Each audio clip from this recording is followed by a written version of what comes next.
નમસ્કાર વિદ્યાર્થી મિત્રો, આપણે ગયા લેક્ચરમાં અચલ આધારની રીત અને પરંપરિત આધારની રીત જોઈ હતી. એમાં આપણે કોઈ એક વસ્તુ માટે જોયું હતું, દાખલા તરીકે દૈનિક સરેરાશ વેતન, ખાંડનો ભાવ. આજે આપણે અચલ આધારની રીત અને પરંપરિત આધારની રીત જ જોઈશું, પરંતુ જ્યારે એક કરતાં વધારે વસ્તુઓ આપેલી હોય, એટલે કે ઘઉં, ચોખા, ખાંડ, બાજરી કે આ સિવાય કોઈ પણ એક કરતાં વધારે વસ્તુઓ આપેલી હોય ત્યારે દાખલાને આડી રીતે ગણવાનો. ઉપલા બંને દાખલા આપણે ઊભી રીતે ગણ્યા હતા, આ દાખલો આડી રીતે. ખાસ પરીક્ષામાં યાદ રાખવાનું કે એક કરતાં વધારે વસ્તુ આપેલી હોય અને અચલ આધાર અને પરંપરિત આધારની રીતે દાખલો ગણવાનું કીધેલું હોય ત્યારે દાખલાને આડો ગણવાનો. તો જોઈએ દાખલાની રકમ. કોઈ એક શહેરમાં જથ્થાબંધ બજારમાંથી ઘઉં, ચોખા, ખાંડની વસ્તુ આપેલી છે. તે પરથી વર્ષ 2011ને કયા વર્ષને આધાર વર્ષ તરીકે લેવાનું પસંદ કરવાનું કીધું છે આપણને? વર્ષ 2011ને. પછી કીધું છે કે પરંપરિત આધારની રીતે ભાવનો સામાન્ય સૂચકાંક ગણો. તો અહીંયા મેં રકમ લખેલી છે. સૌપ્રથમ આપણને અચલ આધારની રીત અને પરંપરિત આધારની રીતે ગણવાનું કીધેલું છે. અચલ આધારની રીતનું સૂત્ર છે ચાલુ વર્ષની ચલ કિંમત ભાગ્યા આધાર વર્ષની ચલ કિંમત ગુણ્યા 100. આપણને અહીંયા આધાર વર્ષ કયું પસંદ કરવાનું કીધેલું છે? 2011. આપણે અગાઉના દાખલા અચલ અને પરંપરિત વાળા ઊભા ગણ્યા હતા, પરંતુ જ્યારે એક કરતાં વધારે વસ્તુ આપેલી હોય ત્યારે દાખલાને કેવી રીતના ગણવાનો? આડી રીતે ગણવાનો. એવું સમજવાનું, જો કન્ફ્યુઝન થતું હોય તો દાખલાને આવી રીતના નીચેની વસ્તુને ઢાંકી દેવાની. તો એવું જ સમજો કે દાખલામાં શું આપેલું છે? ખાલી ને ખાલી ઘઉં. પરંતુ ગણતરી હંમેશા યાદ રાખવાની કે આડી હરોળમાં કરવાની. અહીંયા 2011ને આધાર વર્ષ એટલે 18 ભાગ્યા 18 ગુણ્યા 100. 18.5 ભાગ્યા 18 ગુણ્યા 100. 18.9 ભાગ્યા 18 ગુણ્યા 100. 18 ગુણ્યા 100 ભાગ્યા 18 ગુણ્યા 100. હવે અહીંયા બીજી વસ્તુ માટે એટલે ઉપલી વસ્તુને ઢાંકી દેવાનું કન્ફ્યુઝન થતું હોય તો. હવે ખાલી શું વધ્યું? તો કે ચોખા. ચોખામાં પણ આધાર વર્ષ એનું એ જ રહેશે, એટલે કે 30 ભાગ્યા 30 ગુણ્યા 100. 36 ભાગ્યા 30. હવે ઘણા વિદ્યાર્થી ઉતાવળે હોય એટલે છેદમાં 18 લખી નાખે, પણ અહીંયા દરેક વસ્તુ માટેનો આધાર વર્ષ કેવો છે? અલગ અલગ. તો 38 ભાગ્યા 30 ગુણ્યા 100. 38 ભાગ્યા 30 ગુણ્યા 100. 39 ભાગ્યા 30 ગુણ્યા 100. એવી રીતના અહીંયા ઉપલી બે વસ્તુ નથી આપેલી એવું સમજીશું. એટલે કે ખાંડમાં એનો આધાર વર્ષ કયો આપણને કીધું? 2011. તો 30 ભાગ્યા 30 ગુણ્યા 100. એવી રીતના 31 ભાગ્યા 30 ગુણ્યા 100. એવી રીતના 32 ભાગ્યા 30 ગુણ્યા 100. 34 ભાગ્યા 30 ગુણ્યા 100. 36 ભાગ્યા 30 ગુણ્યા 100. દરેકની કિંમત લખી નાખવાની. અહીંયા કેટલા આવશે? 100. અહીંયા પણ 100. અહીંયા પણ 100. એવી રીતના બાજુનું ખાનું. અહીંયા કિંમત આવશે 102.78, 120, 103.33. એવી રીતના 105, 126.67, 106.67, 105.56, 126.67, 113.33. એ રીતના 19.5 ભાગ્યા 18 ગુણ્યા 100. 108.33. એવી રીતના આગળ 130 અને 120. હવે આ બધી વસ્તુનો સરવાળો, જે 2011 માટેનો સરવાળો, તો કે અહીંયા આવશે 300. આનો સરવાળો આવશે 326.11. એવી રીતના 338.34. એવી રીતના 345.56. એવી રીતના આગળ 358.33. આ બધા પદોનો સરવાળો કરી નાખવાનો ઇન્ડિવિજ્યુઅલ. હવે અહીંયા ભાવનો સામાન્ય સૂચકાંક સરવાળો કરવાનો. કઈ રીતના? સરવાળો ભાગ્યા 3 કરવાનો. કેમ 3? કેમ કે 3 વસ્તુ આપેલી છે, ઘઉં, ચોખા અને ખાંડ. માનો કે બાજરી પણ આપી હોત, એટલે કે 4 વસ્તુ આપેલી હોય તો છેદમાં કેટલા મૂકત? મતલબ કેટલા વડે ભાગત? 4 વડે. જેટલી વસ્તુઓ આપેલી હોય એટલા વડે ભાગવાનું. પણ ખાસ યાદ રાખવાનું કે જ્યારે એક કરતાં વધારે વસ્તુ આપેલી હોય અને અચલ અને પરંપરિત રીતે ગણવાનું કીધેલું હોય ત્યારે દાખલાને આડો ગણવાનો.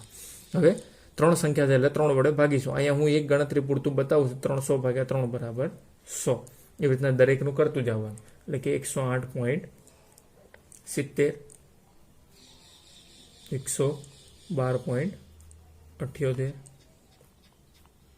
115.19 અને 119.44. એવી રીતના આ દાખલો પરીક્ષામાં 3 માર્ક્સમાં પૂછાય છે. અચલ આધારની રીતે કીધેલું હોય ત્યારે આધાર વર્ષનો ઉલ્લેખ કરેલો હોય અને જો ન કરેલો તો પ્રથમ વર્ષને જ આધાર વર્ષ ગણી લેવાનું. એવું આપણે અગાઉના લેક્ચરમાં ભણ્યા હતા. પણ ખાસ યાદ રાખવાનું કે જ્યારે એક કરતાં વધારે વસ્તુ આપેલી હોય ત્યારે દાખલો કઈ રીતે ગણવાનો? આડી હરોળમાં. કોઈ પણ જાતનું કન્ફ્યુઝન નથી થવાનું. પહેલા એક વસ્તુ માટે ગણતરી કરીને જોવાની. પહેલા એવું જ સમજવાનું કે દાખલામાં ખાલી ઘઉં આપ્યા છે પરંતુ ગણતરી આડી કરવાની. 2011 ના આધાર વર્ષ, અહીંયા બીજો કોઈ પણ વર્ષ કીધું તો એવી રીતના ગણતરી કરે. હવે આપણે જોઈશું પરંપરિત આધારની રીત. એનું સૂત્ર છે ચાલુ વર્ષની ચલ કિંમત ભાગ્યા અગાઉના વર્ષની ચલ કિંમત ગુણ્યા 100. એમાં આપણે નોંધ કરીને સમજ્યા હતા કે પ્રથમ વર્ષના જવાબ તરીકે હંમેશા કેટલા મૂકી દેવાના? 100 મૂકી જ દેવાના. હવે એવું સમજો કે બાકીની વસ્તુ નથી આપેલી, તેનું સૂત્ર પણ ચાલુ વર્ષની ચલ કિંમત ભાગ્યા અગાઉના વર્ષની ચલ કિંમત. તો ચાલુ વર્ષની ચલ કિંમત એટલે કે 18.5, એના અગાઉના વર્ષની ચલ કિંમત. એના અગાઉના વર્ષની ચલ કિંમત આપણને ચોપડીમાં આપેલી છે 18.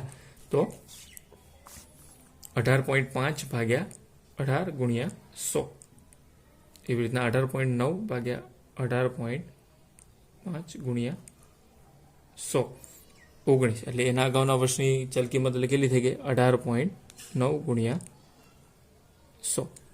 એવી રીતના 19.5 ભાગ્યા 19 ગુણ્યા 100. આવી રીતની ગણતરી કરતું જવાનું. એવી જ રીતના નીચે માટે એટલે કે 36 ભાગ્યા આપણને પુસ્તકમાં આપેલા તે પ્રમાણે 36 ભાગ્યા 30 ગુણ્યા 100. એવી રીતના 38 ભાગ્યા 36 ગુણ્યા 100. 38 ભાગ્યા 38 ગુણ્યા 100. 39 ભાગ્યા અગાઉનું વર્ષ એટલે આ થયું 38 ગુણ્યા 100. એવી રીતના અહીંયા 31 ભાગ્યા 30 ગુણ્યા 100. 32 ભાગ્યા 31 ગુણ્યા 100. 34 ભાગ્યા 32 ગુણ્યા 100. 36 ભાગ્યા 34 ગુણ્યા 100. હવે અહીંયા પ્રથમ વર્ષના જવાબ તરીકે આપણે બધે 100 તો મૂકી જ દીધા. હવે તો બાકીનાની ગણતરી કરવાની એટલે કે 102.78, 120, 103.33. એવી રીતના 18.9 ભાગ્યા 18.5 ગુણ્યા 100 એટલે કે 102.16. એવી રીતના આગળ 105.56. એવી જ રીતે આગળ 103.23. એવી રીતના આગળ ગણતરી કરવાની એટલે કે 19 ભાગ્યા 18.9 ગુણ્યા 100 એટલે કે 100.53. એવી રીતે 100 અને 106.25. હવે 2015 માટે તો 19.5 ભાગ્યા 19 ગુણ્યા 100 એટલે કે 102.63.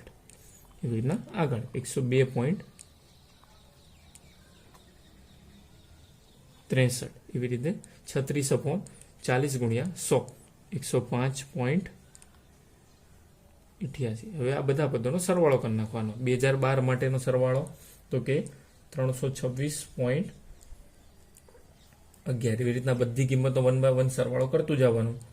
310.95, 306.78, 311.14.